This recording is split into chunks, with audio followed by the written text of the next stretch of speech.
Alors moi c'est Mano. Et moi c'est Nathan, et ensemble on a cofondé Nobsolete pour dire non à l'obsolescence. Chez Nobsolete, on conçoit et on fabrique du petit électroménager réellement durable. Et le premier appareil, c'est un mixeur qui est fiable, réparable et évolutif afin qu'on puisse le garder à vie. Ce qui nous a marqué, c'était vraiment cette plongée dans le monde entrepreneurial en ce qui nous concerne, puisque voilà, on avait une option entrepreneuriat. J'étais en échange aussi de mon côté à l'ESCP. Puis en parallèle, on était tous les deux au programme CPI avec School Lab où on a travaillé pour des sociétés, notamment Fnac Darty. Strat nous a vraiment donné, je pense, une boîte à outils très complète avec des outils graphiques, des outils de réflexion, de stratégie qui permettent assez bien, je trouve, de lancer une entreprise suite aux études. En fait, c'est l'esprit de débrouillardise, rencontrer du monde, savoir un peu parler à beaucoup de corps de métiers différents, que ce soit des personnes en marketing, des financiers, des développeurs web par exemple. Donc ça aide vraiment quand on crée un projet. Chez Nobsolete, ce qu'on essaie de transmettre, c'est quelque part notre raison d'être, c'est donner à tous les moyens de prolonger la durée de vie des objets du quotidien pour bâtir un monde plus durable.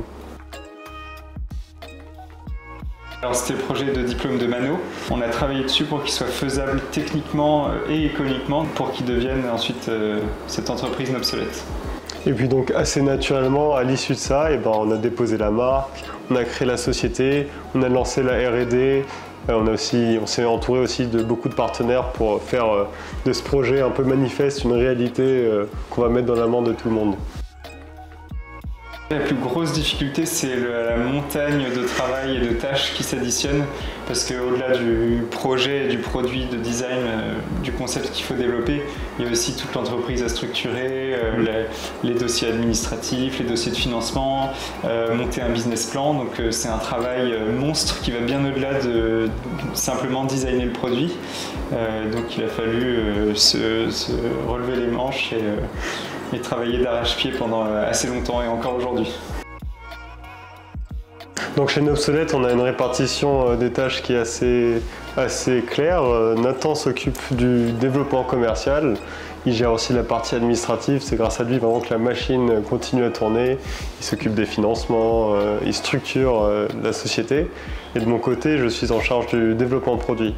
Donc c'est moi qui suis à l'atelier à prototyper, à avancer la R&D, à discuter avec nos fournisseurs, nos injecteurs, tous les industriels en fait qui nous permettent de concrétiser le produit et d'un simple prototype passer vraiment à un produit en grande série.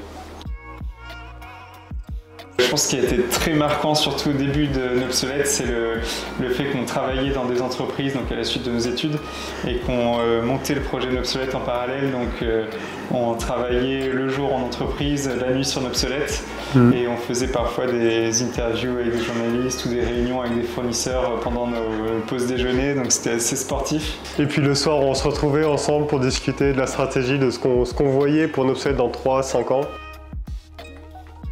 Moi, je commencerai par conseiller de bien s'entourer, parce qu'en tant que designer, on maîtrise beaucoup de choses, on sait un peu tout apprendre sur le tas, mais il y a plein de choses qu'il faut savoir déléguer, surtout avec la montagne de tâches qui n'arrête pas d'augmenter. Donc bien savoir s'entourer de profils un peu complémentaires aux nôtres, c'est important. Et j'ajouterais aussi garder vraiment une vision stratégique long terme. Le risque quand on est designer, c'est qu'on veut toujours créer, passer à l'action. Des fois, il faut prendre le temps de planifier, de réfléchir à ce qu'on veut dans plusieurs années.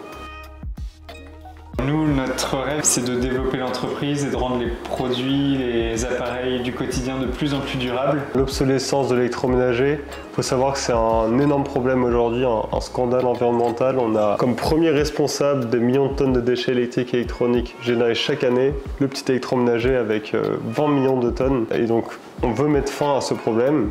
Et donc, pour ce faire, on crée une gamme complète d'électroménagers. On veut vraiment révolutionner tous les petits appareils de la maison afin de bâtir un monde plus durable.